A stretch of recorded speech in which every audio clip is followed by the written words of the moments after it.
पुस्तक आपण वाचतोय? श्यामची आई. श्यामची आई. आणि कोणी लिहिलं हे पुस्तक? Correct, very good. आता इथे बघा साने गुरुजींचा फोटो आहे ना. आणि मी तुम्हाला बोलली की आजची गोष्ट आहे देवाला सारे प्रिय. देवाला सारे प्रिय. काय गोष्टीचे नाव आहे? देवाला सारे प्रिय. संध्याकाळचे 4-5 वाजलेले असतात. श्यामला सुट्टी असते. मग श्याम काय म्हणतो, आई आई 5 वाजले, मी खेळायला जाऊ का? असं श्याम आईला विचारतो. मग आई काय म्हणते, अरे श्याम, खेळायला जाण्या अगोदर तुला एक काम करायचं. तिथे थोड्या अंतरावर एक म्हातारी मोळी घेऊन बसलेली आहे. जी एक म्हातारी बाई असते, तिला तिची मोळी जी आहे उचलत असते आणि मग ती रस्त्याच्या कडेला बसलेली असते. आणि पूर्वीच्या काळी जातीभेद केला जात होता. म्हणजे खालच्या जाती, वरच्या जाती असा भेद केला होता. आजच्या काळामध्ये असं काही नाहीये, पण त्या काळी भेद केला जात होता. आणि मग त्या म्हातारीला श्यामची आई सांगते की तिला मदत कर आणि तिची मोळी जी आहे ती मोळी उचलून तिच्या डोक्यावर दे आणि तिला आपल्या घरी घेऊन ये, असं सांगते श्यामची आई. हा, आणि मग तू काय कर, घरी आल्या आंघोळ कर आणि मग खेळायला जा. त्या म्हातारीला आपल्या घरी आणून सोड आणि मग तू खेळायला जा, असं सांगते. मग सांगतो, अगं आई, ती तर खालच्या जातीची आहे, तिला मदत केल्यानंतर लोक मला मारतील. नाही रे, असं नाही होणार. तू सांग त्यांना की मी घरी गेल्यानंतर आंघोळ करणार आहे. म्हणजे पूर्वीच्या काळी तो भेद होता. म्हणजे त्या लोकांना ही उच्च जातीची जी लोक आहेत ते शिवत सुद्धा नव्हती. आणि मग त्यावेळी श्यामचे सांगते, असं काही नाहीये ते श्याम, तू काय कर, त्यांना घेऊन ये आपल्या घरी आणि तू आंघोळ कर, झालं असं. मग श्यामला काय माहिती असतं, आईनं सांगितलं की श्याम लगेच ही गोष्ट ऐकतो की नाही श्याम? प्रत्येक गोष्टीत आपण बघतो, ज्यावेळी आई त्याला समजून सांगते, पहिल्या वेळी तो ऐकत नाही, पण ज्यावेळी आई त्याला समजून सांगते त्यावेळी ती गोष्ट तो ऐकतो. मग श्याम तिथे जातो. मग त्या आजी म्हणतो, आजी, तुम्हाला ती मोळी मी उचलून देऊ का? आणि माझ्या आईने तुम्हाला घरी बोलवले म्हणून. मग श्याम ती मोळी उचलून देतो डोक्यावर आणि तिला घरी घेऊन येतो. मग श्यामची बघते तर एकदमच त्या आजी जे असतात ना, त्यांचा चेहरा एकदमच उतरलेला असतो आणि खूप अशक्तपणा वाटत असतो. असं वाटत असतं ना, घराकडे चालायला पण येणार नाही.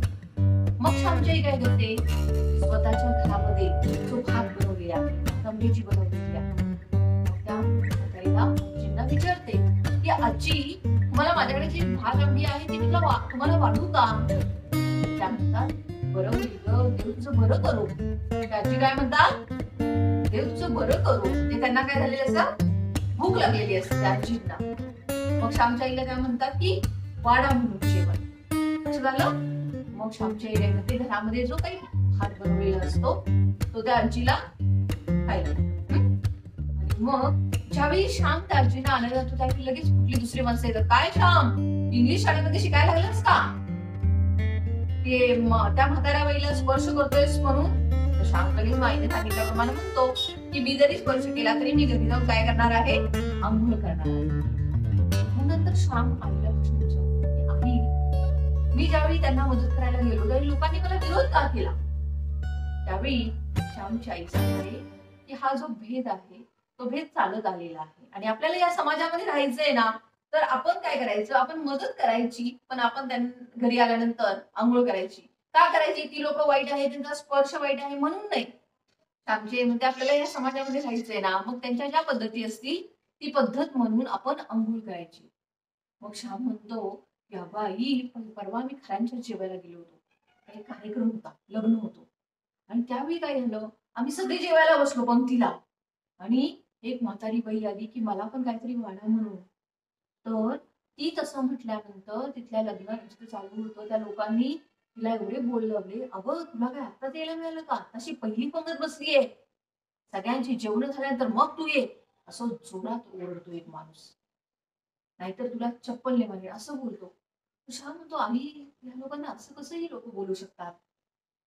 आणि ज्यावेळी ही लोक म्हणजे आता ज्याचे पूर्वीच्या काळी काय होतं, ज्याचे वडील चप्पल शिवायचे ना, त्याचा मुलगा पण तेच काम करायचा. वडिलांचा फुलाचा व्यवसाय असेल तर मुलगा पण तोच व्यवसाय करायचा. आता तसं नाहीये. आता प्रत्येकाला प्रत्येक गोष्टीचं स्वातंत्र्य आहे. मग श्याम म्हणतो की हीच लोक ज्यावेळी मोठी होतील, ऑफिसर होतील, त्यावेळी सगळे त्यांच्याकडे जातील. म्हणजे या जगामध्ये सगळे पैसा आणि संपत्तीला मान देतात. तुमच्याकडे पैसा संपत्ती आहे ना, तर सगळे तुमच्याशी बोलायला येणार, आणि नसेल तर कोणीच नाही. मग श्यामची आई म्हणते, श्याम, जसा तू माझा मुलगा आहेस ना, म्हणून तू मला आवडतोस, तसंच कोणीही असू दे, या जगामध्ये कोणीही असू दे, कुठलाही माणूस असू दे, त्याची जात धर्म कुठलाही असू दे, सगळे जण देवाला प्रिय आहे. जे श्याम, तू मला जसा प्रिय आहेस, तसंच आपण सारी या ईश्वराची लेकरे आहोत आणि आपण सगळेच देवाला प्रिय असतो. म्हणजे श्यामच्या आईचं मत काय आहे की तुम्ही कुठलाही जातीभेद करू नका. प्रत्येकाला, बघा, कुठलीही जात असो, कुठलाही धर्म असो, प्रत्येकाला 2 हात आहेत, बरोबर? तुम्ही असं कोण बघितलंय का की ज्याला 3 हात आहेत? नाही, सगळ्यांना सेम. 2 हात, 2 डोळे, 2 पाय, 2 कान, सगळ्यांना सेमच आहे की नाही? देवबापांनी दिलेलं. मग भेद करायचा का? नाही करायचा. कोणाला कमी समजायचं का? नाही, कोणालाच कमी नाही समजायचं. सगळ्यांना समान, आपण वागताना सगळ्यांशी समान वागायचं. हे या गोष्टीमधून श्यामच्या आईने श्यामला सांगितलं. देवाला आपण सगळी जी आहोत ती देवाची लेकरे आहोत आणि आपण सगळेच जण देवाला प्रिय आहोत. गोष्ट आवडली? आवडली ना?